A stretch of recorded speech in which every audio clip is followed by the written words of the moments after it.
G'day everybody. If you've got a third gen Ram, 1500, 2500, 3500, and you're having trouble with your AC, here's something that you might want to check.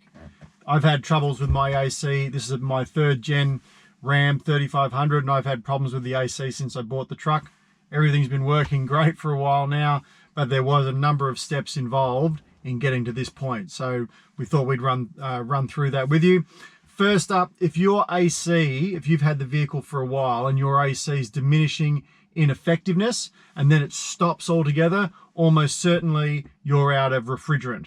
That's an easy one, not an easy one to fix. In North America, you can buy canisters of refrigerant that you can plug in and refill your refrigerant levels. In Australia, you can't do that. We have a heavily regulated industry here dealing with refrigerants, and you're going to need a air conditioner specialist to recharge that for you. But if the gas is gone, almost certainly you've got a leak. So it's not just as simple as filling it up anyway. That's only going to do you for a short period of time. And that's where my story begins. When I bought this truck, it had no AC working. It just didn't go. The air conditioner button would illuminate, but that's it. It wouldn't run. So it had a new compressor fitted to it. You could tell that because the compressor was brand shiny new. So it looked like they'd fitted a compressor and not gassed it up. So went to a local auto electrician who also does air conditioning and got him to top the refrigerant up, which he did, and the AC worked fine for a time. He said if there's a leak, this is only going to be a temporary measure and you're going to have to bring it back in again. Okay, fair enough. About 3-4 months later, no AC. So ring up the auto electrician. I need to bring the Ram back in to get you to finish off the job because there's obviously a leak and you got to find out where it is. And when he had recharged it, just in case there was a leak, he'd put one of the refrigerant dye packs effectively inside the AC system so that you could see where the AC was leaking. In fact, with a UV light, I was able to find out where a leak was in the system. And I said, look, I think I've found the leak. I can see it. You should be able to see it. Can you fix it? And this is one of the perils of living in Australia, particularly if you own an imported vehicle. Rams, particularly in a third gen Ram, and in this day and age are not exceptionally common in Australia. He said, look, I don't really want to do that job. Take it to somebody else who's a bit more specialized. That's the first time that's happened to me regarding this truck. But having said that, most of the work on this truck I have done, in fact, all of the work in repair work on this truck I've done myself, but I can't recharge an AC unit. I'm not licensed to do that. So I looked up a specialist to do that and took it to a nearby city and got them to do that for me. What they did was they drained all the refrigerant out of it. They took there was some residual left in it. They took that out and they pressure tested the system and found 2 leaks. They could see one straight away. They said, there's a leak there, fix that. And then pressure test the system. Oh, there's another leak. Where is it? Found the other leak. Right, fix that. If you get a leak, it shouldn't be a big problem to fix it. In both of the cases on my truck where the leaks were, it was an O-ring. So it wasn't a big deal, but did need to be done. So replaced both leaks and then pressure tested the system, held pressure, no problems at all, dried the system out. So sucked all the gas out of it, dried the system, and then refilled it with the appropriate weight, the appropriate volume of refrigerant so that it was holding the correct amount. Trialed it, put the AC on, away we went, no problem. However, that didn't end my woes. That worked for about a day, and then what I started to see, and it didn't even work for the full first day. I was very upset because it didn't even work for the full first day. He said it definitely hasn't leaked out. You got another problem. You have to take it to an auto electrician because there's probably an electrical error. Because the problem was no longer that it didn't work, is that it worked intermittently. It'd come on, it'd go off. It'd come on, it'd go off. And there was no rhyme or reason. There was no space in between them that was regular or predictable or under certain operating conditions that it was predictable. Some days it would work and some days it wouldn't. An intermittent AC. And this is something I actually ironically found a couple of people asking on social media while I was trying to find the answer as to why my AC was intermittent. A couple of people else going, hey, I've got an intermittent AC on my third gen Ram. What the heck's going on? So we had to keep looking. So what we first did is we check our the obvious stuff. Check your fuses. Fuses were fine. Check your relays. Now with the relay, under the bonnet, take your fuse box lid off. Underneath it'll give you your AC fuse and your AC fan clutch relay. Now this is a SLT RAM, so I have a relay for the fog lights, and the fog light relay is exactly the same relay as for the AC. So what I did was, I know my fog lights work, so swap the relays over. My fog lights continued to work, but didn't alter the reality that my AC was still intermittent. So that wasn't the problem.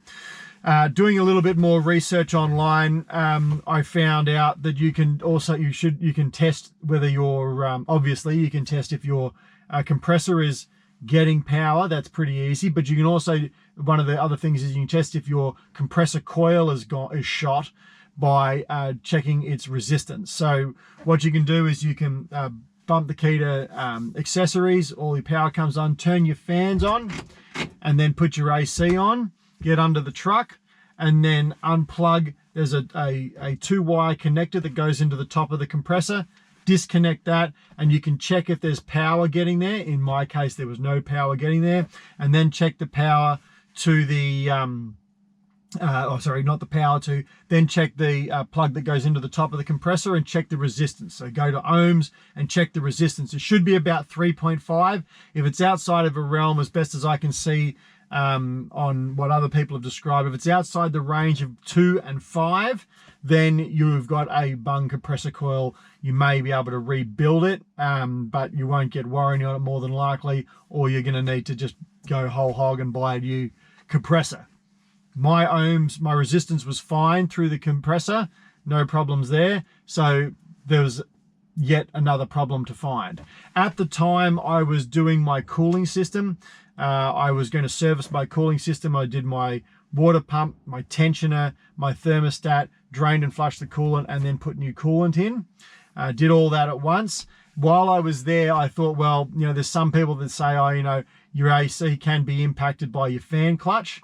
And my fan clutch, for all appearances, looked like the original fan clutch. This truck's done 220,000 Ks. So I thought, well, while I'm here, I'll do the fan clutch as well. So bought a new fan clutch, and my fan clutch did, you can spin your fan clutch, and if it spins while it's cool, you got a problem with your fan clutch. And indeed, my fan clutch would spin, so it did need replacing.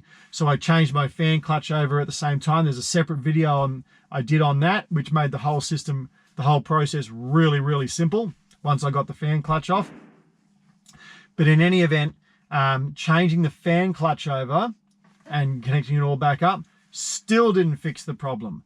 Although I have seen a few people on social media who have said, change the fan clutch over, my AC's back, all's well. So if you've got an intermittent cruise control, that may be something that you need to look at.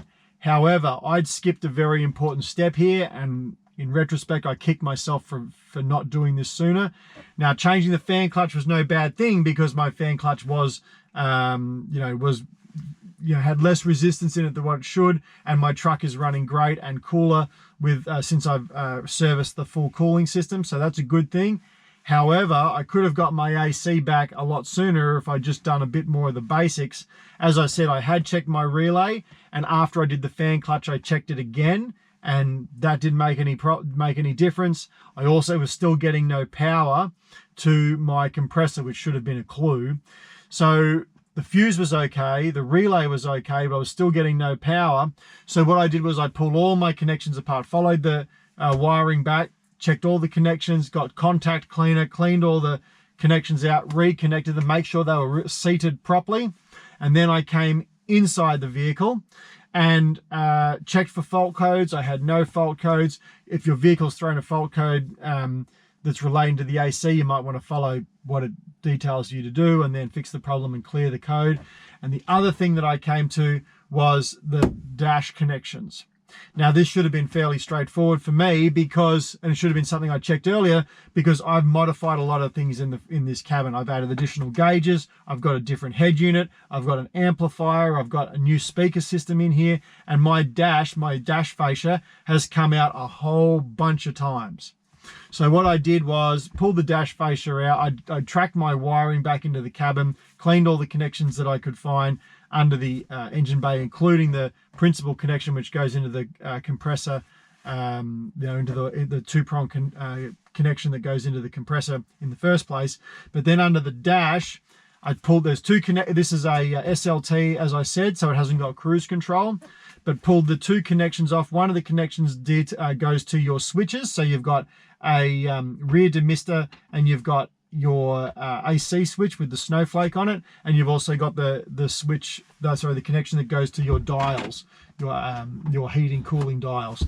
Pulled them all out, cleaned them all out with contact cleaner, and then made sure they were properly seated.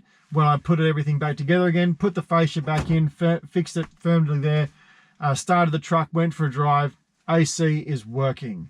So that's a pretty comprehensive suite of problem solving. Now in my case, I did have to get the AC service because I did have a leak. So if you're just not working at all, it's not working at all, that's where I'd start. If you have it intermittent, I would certainly check your relay. I would certainly check your connections. I would certainly check your fan clutch. Do all that. Check if it's thrown any codes. Get a scan tool on it on the truck. It may not be throwing an engine light, but there may be a code there that tells you that something's wrong. So you might want to check that. The other thing that you want to be aware of, if the other thing you want to be aware of, if you're going to take it to somebody to regas it, if you're pretty sure that your gas has run out, so that would be either your AC's never worked, in which case you might need a new compressor, and or you might need might need to regas, or if your AC's got progressively worse, it's just lost some of its original power, and then it won't work at all. Chances are, you've dropped your gas. You're going to have to find that leak, and then you're going to have to fix your leak and then regas it. However, something else here that's worth noting: if you take it to a refrigeration mechanic that's a specialist, they will probably say to you that you need to change your orifice tube. Now, this is an Australian spec Ram, so the steering wheel's on the right hand side as I sit here. But the original AC lines are still in place. So on the North American original left-hand version, you have your AC dryer on this side of the car, on the right-hand side of the car, which is the passenger side, in this case, driver's side. When you do the conversion, the dryer is basically sitting where the steering column goes through the flywheel. So that can't be there anymore. So they've moved it to the passenger side on the right-hand drive vehicle. But the original AC lines are still there. So this runs the original Dodge AC lines, and then it has an additional couple of lines which goes from the right-hand side of the car to the left-hand side of the car to connect it to the dryer. The original dryer is now on this side of the car. But if you're either running a right-hand drive vehicle with the original Dodge lines, or you've just got the North American factory version, and you've never modified your lines, your orifice tube is crimped into the line which goes underneath the battery. That's where your orifice tube is, and it's crimped in there. So unless you modify it, you've modified it at some point, you're not going to be able to get that orifice tube out. You're going to have to get a new orifice tube, you're going to have to buy a full line. So you do need to be aware of that going in. If you're going to change the orifice tube and you haven't modified the line, you need to buy the full replacement line, which has the orifice tube crimped into it. And if you take it to an AC mechanic, it's worth asking them, do you intend to change the orifice tube over? Because if they do intend to do that, then they won't be able to do that if they aren't aware that it's crimped into the line. In North America, these trucks are very commonplace. That knowledge is probably vastly known. In Australia, that wasn't known, and we had to seek from Google where the orifice tube was. Found out it was crimped in the line. I had to go and order the line from North America. Thankfully, the line is still original, so I didn't need to modify it. So we were able to put the original line in it, and it wasn't a problem. But just be aware of that. Worth speaking to your AC mechanic if you're going to, if he wants to replace the orifice tube, to make it known to them that they're either going to have to modify the line and take the crimped one out and add a new system for putting a replaceable orifice tube in it, which may be no bad thing, or they're going to need to replace the line. But if you're intermittent, I would start with your connections. That's where I should have started and I didn't. Foolish me. And hopefully doing that suite of things problem solve one at a time. Hopefully that will get your AC running again, and you'll be, back enjoying the cool air coming out of your AC unit, other than not be me, who's just gone through a hot Australian summer with no AC, and that's no fun. But very thankful that it's back up and running now. So I hope this was useful for you. I know that's a lot of information, but hopefully that will allow you to problem solve your intermittent or your completely broken, your completely not working AC on your 3rd gen Dodge Ram. Thanks for watching.